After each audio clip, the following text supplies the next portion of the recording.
अज़ीज़ान मिल्लत इस्लामिया, अल्लाह रब्बुल इज़्ज़त का इरशाद है कि हमने कुरान पाक को आसान किया है नसीहत हासिल करने के लिए। तो क्या कोई नसीहत हासिल करने वाला है? क्या कोई कुरान पाक से रहनुमाई हासिल करने वाला है? तो उसके लिए हमने आसान कर दिया है। सूरतुल कमर 27वें पारा की आयत करीमा है। और एक दूसरे मौके पर अल्लाह ताला ने कि अल्लाह वही है जिसने अनपढ़ों में, जो पढ़ना लिखना नहीं जानते थे, उनमें एक ऐसे रसूल को भेजा जो रसूल उनके सामने अल्लाह की आयात तिलावत करते थे और हिकमत की बातें बताते थे और उनको सही रहनुमाई करते थे और उनके दिलों की पाकीज़गी का एहतमाम करते थे। ये दो आयतें करीमा हैं जो बता रही हैं कि अल्लाह की किताब कुरान का समझना इंतहाई आसान है। इसके लिए बहुत ज़्यादा इल्म की ज़रूरत नहीं है।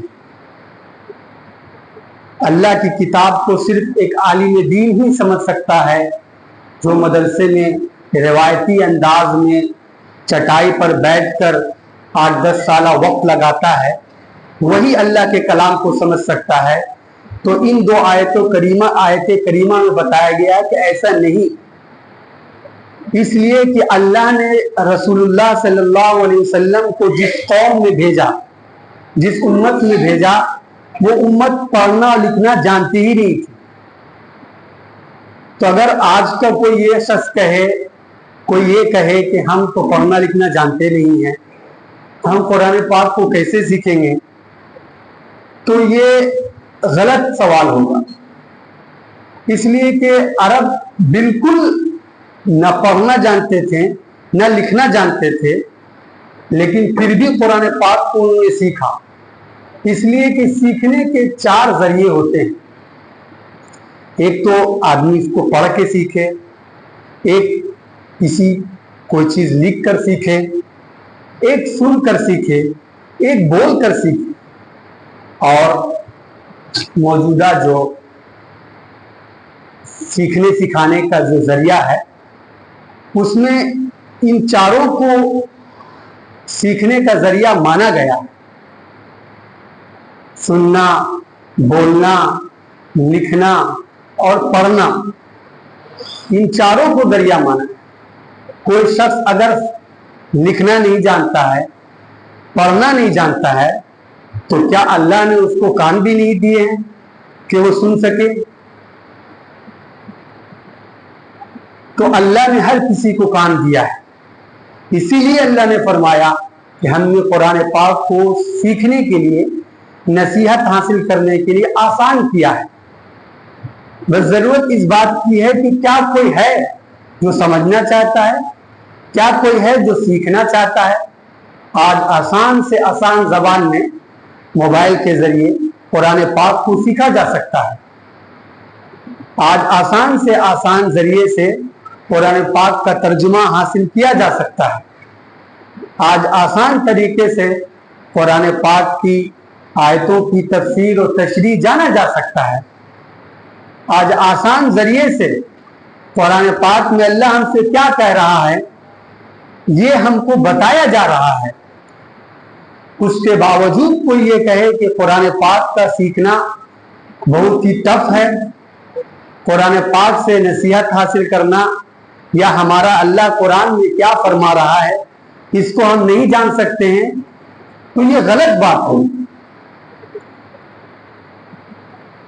और कोई ये कहे कि कुरान पाक को तो वो लोग छू सकते हैं जिनका दिल पाकीज़ा हो, जो गुनाहों से बिल्कुल बचे हुए हों, जो बुराइयों से एकदम दूर रहते हों, जो गिरस्ती की जिंदगी नहीं गुजारते हों बल्कि सन्यासी जिंदगी गुजारते हों, जो दुनिया के मामलात से रिटायर्ड हो चुके हैं, अब उनको बस मस्जिद और कुरान पाक और बस नमाज और रोजा करने का मौका मिल चुका है, बल्कि बाकी जो मशगूल जिंदगी के लोग हैं काम काज में लगे हुए लोग हैं, या कारोबार से लगे हुए लोग हैं, या किसी पेशे से लगे हुए लोग हैं, या किसी मुलाजमत से लगे हुए लोग हैं, वो कुरान पाक को नहीं सीख सकते हैं, तो ये गलत होगा। इसलिए कि जब ये कुरान नाजिल हुआ, सारी इंसानियत बुराइयों में मुब्तला थी। कोई पारसा इंसान नहीं था, कोई ऐसा नहीं था जो बहुत बड़ा आबिद हो, बहुत ही बड़ा जाहिद हो, ऐसा हो जो बिल्कुल मक्के से एकदम करीब किसी जंगल में रहता हो, वो कुरान पाक को सीख सकता था। बाकी हजरत अबू बकर जैसे लोग जो ताजिर थे, हजरत अब्दुल रहमान बिन औफ जैसे लोग जो तिजारत पेशा थे, और दीगर सहाबा जो जंगी महारत में इम्तियाज रखते थे, जो जंगो जदल के माहिर थे, जो शेरो सुखन के माहिर थे, और जो दिगर कामकाज में, या अंसार साहबा किराम जो खेती बाड़ी करते थे, खेत गल्ले उगाते थे, अनाज उगाते थे, फसलें करते थे, वो लोग कुरान पाक को नहीं सीखते थे।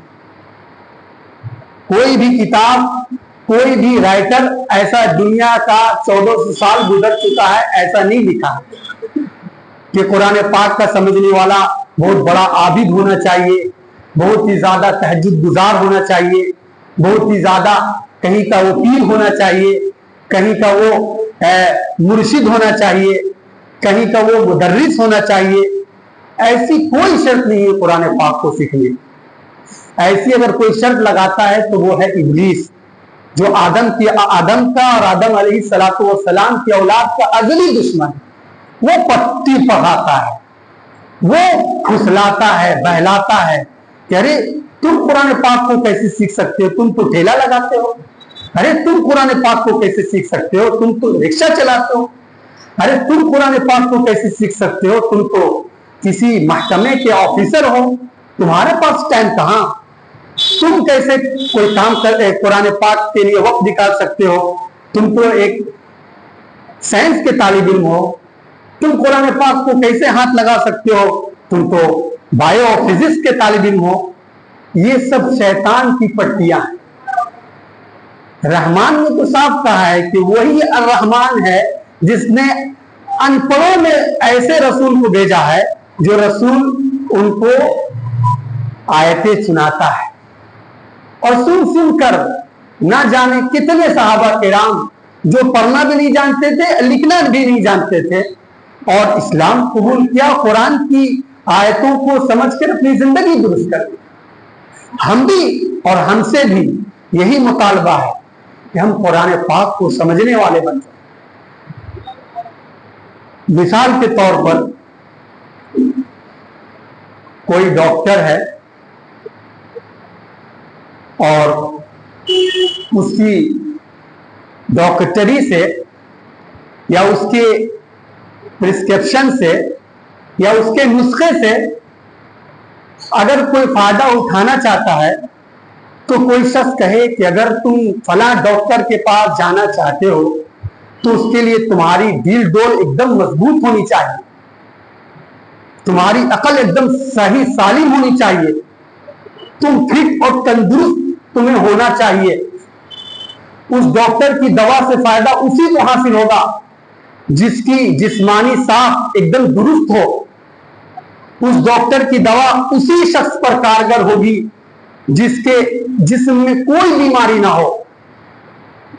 उस डॉक्टर से फायदा वही उठा सकता है जिसका जिस्म मोतदिल हो। ये कोई बात कहे जिसको किसी किस्म की बीमारी ना हो, वही उस डॉक्टर से फायदा उठा सकता है। क्या कोई ऐसा कह सकता है? कोई ऐसा नहीं कहेगा कि एक आदमी जो फिट हो, उसकी दिल डोल भी ठीक हो और उसको किसी किस्म की मोहलिक बीमारी भी ना हो, कोई उसको आजारी भी ना हो, अकल भी सही सालिम हो, वो डॉक्टर से फायदा उठाए। जहां तक बात है उसकी जो बीमार है, जो तरह तरह की आजारी और परेशानी में मुब्तला है और जिसको तरह तरह की बीमारी है, वो उस डॉक्टर से फायदा नहीं उठा सकता है। वो उस डॉक्टर के जो प्रिस्क्रिप्शन है, उसका जो नुस्खा है, वो उसके लिए कारगर नहीं है। तो बताइए ये बात डॉक्टर की सलाहियत, डॉक्टर के टैलेंट और डॉक्टर की महारत का इनकार है कि नहीं? कोई शख्स ये कहे कि मरीज कहां, सेहतमंद चाहिए और दिमाग जिसका दुरुस्त हो वही इस डॉक्टर से दिखा सकता है, उसको उसका प्रिस्क्रिप्शन या उसका नुस्खा उसी को फायदा करेगा जो एकदम ठीक ठाक हो। तो क्या ये डॉक्टर की सलाहियत और उसके टैलेंट का मजाक नहीं है?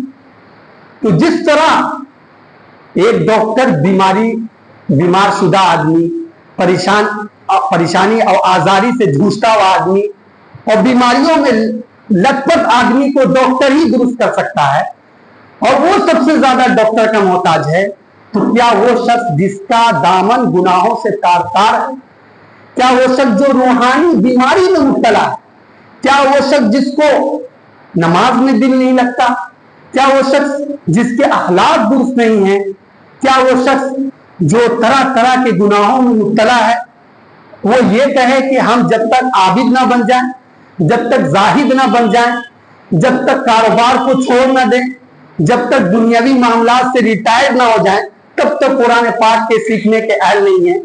तो ये गोया कि अल्लाह ताला ने जो रसूलुल्लाह सल्लल्लाहु अलैहि वसल्लम को अनपढ़ लोगों में भेजा, ये अल्लाह का भेजना नामुनासिब था। नाउज़ बिल्लाह। अल्लाह ने एक डॉक्टर के पास जैसे बीमार जाता है, एक डॉक्टर के पास जैसे कोई ऐसा शख्स जाता है जिसको किसी किस्म की परेशानी हो, उसी तरह से जो अल्लाह ने रूहानी नुस्खा कुरान पाक की शक्ल में जो रूहानी प्रिस्क्रिप्शन जो पेश किया है, जिससे हर इंसान अपनी बीमारी की जांच कर सकता है और उससे मुनासिब दवा ले सकता है, चाहे वो अखलाक का बीमार हो, चाहे वो चोरी की बीमारी में मुब्तला हो, चाहे कोई जिनाकारी की बीमारी में मुब्तला हो, चाहे कोई बदअखलाकी की बीमारी में मुब्तला हो, चाहे कोई किसी भी किस्म की बीमारी में मुब्तला है, सुदखोरी की बीमारी में मुब्तला है और भी किसी किस्म की बीमारी, चाहे वो उसका हुकूक, माँ बाप के हुकूक के मारने की बीमारी में मुब्तला है, माँ बाप की नाकदरी की बीमारी में मुब्तला है, वालिदैन की इज्जत ना करने की बीमारी में मुब्तला है, या फिर वक्त को जाये करने की बीमारी में मुब्तला है, तो ऐसे शख्स के लिए जो अल्लाह का प्रिस्क्रिप्शन है, नुस्खा है, वो कुरान की शक्ल में है और इंतहाई आसान है और उसके लिए बहुत ज्यादा दामन पाक नहीं होना जरूरी है, बहुत ज्यादा तहज्जुद गुजार होना जरूरी नहीं है और बहुत ही ज्यादा कारोबार से रिटायर्ड होना जरूरी नहीं है, बल्कि हर वो शख्स जो अपने अंदर बीमारी महसूस करता है, अपने अंदर आजारी पाता है और अपने दामन को किसी भी किस्म की बीमारी से लथपथ देखता है, तो उसको चाहिए कि अल्लाह का ये प्रिस्क्रिप्शन को ले और उसको आसानी से, चाहे वो मोबाइल जरिया बनाए, किसी उस्ताद को जरिया बनाए, चाहे किसी भी चैनल को जरिया बना के अपनी बीमारी की दवाएं ले सकता है। अल्लाह ताला से दुआ है कि हमें कहने से ज्यादा अमल की तौफीक नसीब फरमाए। व आखिर दावाना अल्हम्दुलिल्लाहि रब्बिल आलमीन।